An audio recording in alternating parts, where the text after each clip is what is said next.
guys, welcome back to my channel. I hope you're enjoying this day. In today's episode, I'm just going to be talking to you about a statin that I was put on a few months ago that really didn't do very well with my body. And so we are going to be discussing that. And I'm not really even going to be doing an intro today because there's really no point in it. So I'm just going to get right into it. So about 3 or 4 months ago, I have been struggling with some cholesterol issues, cholesterol levels not being where they should be. And I went for my annual physical, and my doctor was looking at my numbers and saying, hey, you've been really creeping up, and you know, have you been maintaining your diet and this and that? And I do try, you know, guys, I do try. I did have a little binge, you know, here and there with the holidays going. But, you know, he was looking at these numbers and he said, well, you know, maybe we should try you on some sort of medication to take down some of that cholesterol. And at that point, I was kind of, I hate going on medication. I'm not a medication person. I hate popping pills aside from, you know, vitamins or something. I certainly hate to feel the crutch of being on a maintenance drug for the rest of my life.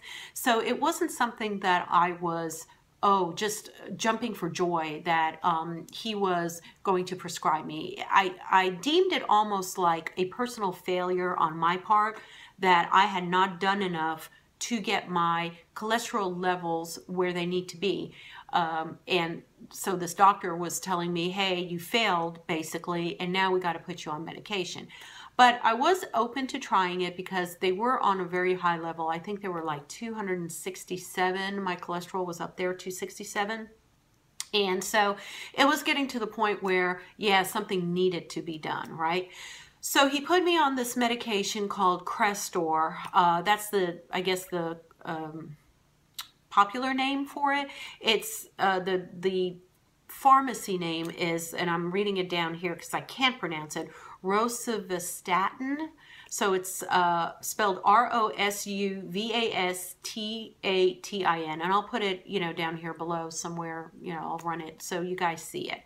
And he put me on a very low dosage, 5 milligrams. And so I started taking that, and lo and behold, I did not initially have any reactions, like no headaches. I wasn't tired. I wasn't feeling anything out of the ordinary. And in fact, I was telling my husband, hey, you know, this is not bad. This is actually pretty good. You know, I'm taking it every day. Nothing's happening. And I was told to come back a month later to do my blood test to see if it was helping my cholesterol or not, which I did. I went back and they took, you know, the little out of here, the couple of tubes, and they tested, and lo and behold, my numbers went down from like a 267 to a 188, which was really, really good. I mean, I was like, whoa, this is awesome. I did try to change up my diet a little bit. I am a big cheese aficionado, as they say. I love cheese, and I tried not to eat a lot of cheese, and I tried to eat kind of make sure I was eating lower saturated fats, so I wasn't I was trying my best, in other words, to, along with the statin, to eat better. So I think in a combination that, you know, that those two things kind of work together. And went back for my follow-up. Doctor said, hey, how are you feeling? Everything good? Numbers are coming down. I said, yeah, this is good. You know, 4 weeks into it, I was feeling great. And I said, yeah, let's just, you know, another 30-day supply. Let's go for it, because he only gave me 30 days initially for the prescription to try, just to make sure everything's okay. So I anteed up for another 30 days, and I started taking the next month's worth. And about two or 3 weeks into it, I started noticing that I was having some lower back pains, just some aches, just a dull pain, not like, oh my God, I pulled my back. You know how you wrench your back. Nothing severe like that. Just like, you know, when you sit in a chair the whole day and your back's kind of stiff, that kind of a feeling, just a stiff type of back. And took Advil, took Tylenol. I put it down to, oh, maybe I've been working too hard or bending over or doing something. And I said, okay, I'm just gonna, take Advil or Tylenol and it'll go away. It got a little better, for a few hours. Maybe when I used to take it in the morning, let's say I would take Tylenol in the morning, it would be okay for about 4 hours, 3-4 hours, not great. And then by the end of the day, it would become the same. It would go back to being the same. And I noticed late at night, it would get a little bit better. Then I would take my next morning's Crestor, and within an hour or two, this dull backache would come back. And it took a while for me to put 2 and 2 together. I was really trying not to go there and say, oh, it's because of the Crestor, because of the Crestor. I was saying, no, it's because of this or because of that, or I've been, walking too much or bending too much, or maybe out in the yard. I don't know. But it just was not going away. And this lasted into the 3rd month of taking Crestor. So I upped for another month. And one day it was just awful. And I started realizing, hey, this is just not going away. So I emailed my doctor and I said, hey, just FYI, I've been having this lower back pain, this chronic lower nagging back pain. And could it be the Crestor? I don't know. I don't want to point fingers, but I don't know, And I started also looking online and Googling Crestor and side effects and things like that. And it did come up that certain people would have some sort of lower back pain, not pertaining to kidney issues or anything like that, but lower back pain. So I did email him. You know how you can go on those, now they have those medical portals. Physicians never call you anymore, let's face it. You can't get a live person to talk to you, but they're always online, so you can kind of email them and, or get in touch with their physician's assistant, to get some information.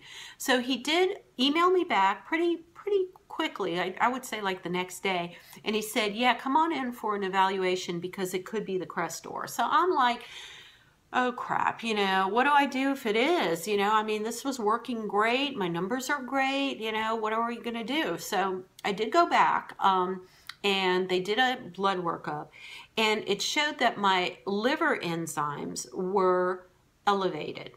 Not substantially, but enough where something was going on. It was being elevated. And he said, yeah, I don't like these numbers, so let's get off of the Crestor and stay off of it for a couple of weeks, and then we're going to reevaluate your blood workup to see that the liver enzymes are coming down, and then we'll go from there. So I've waited, I waited about 2 weeks, then I went back, had my blood evaluation, and my liver enzymes are back to normal. All my lipid panels are right smack dab, right in the normal range. I don't know what to say. At this point I'm like, huh. So he asked me, he said, well, what do you want to do? Do you want to come back, or, do you want to take a break or what? And I honestly told him that I'm going to take a break right now from statins, and I'm going to see if, taking saturated fats out of my diet, taking down, not having a lot of cheese. I've been on a diet now with MyFitnessPal that I'm going to talk to you guys about, and with my Fitbit that I've got on here, to try to maintain my weight. I've lost about 5-6 pounds now. So I'm going to try my best to see in the next few months, maybe 6 months, and see how it's going. And I'm going to try my best to stay off of the statins if I can. Now, if I can't, I might try another one. But I'm really scared, guys. Now I'm gun shy because what's another statin going to do? So this one does backaches. What's another one going to do? Is something else going to go wrong?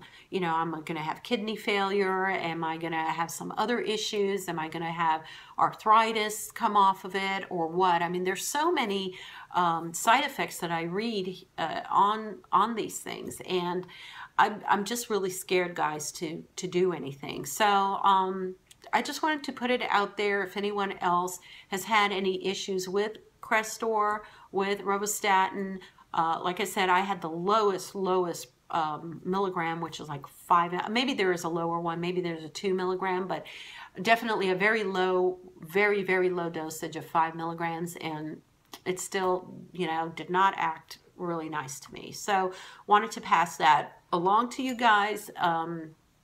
And leave me your comments below if you've had any issues with it, and take care and have a wonderful day. Blessings to everybody.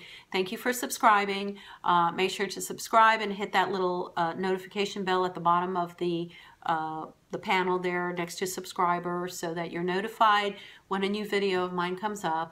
And I wish you a blessed day. Stay tuned for more very soon. Bye-bye.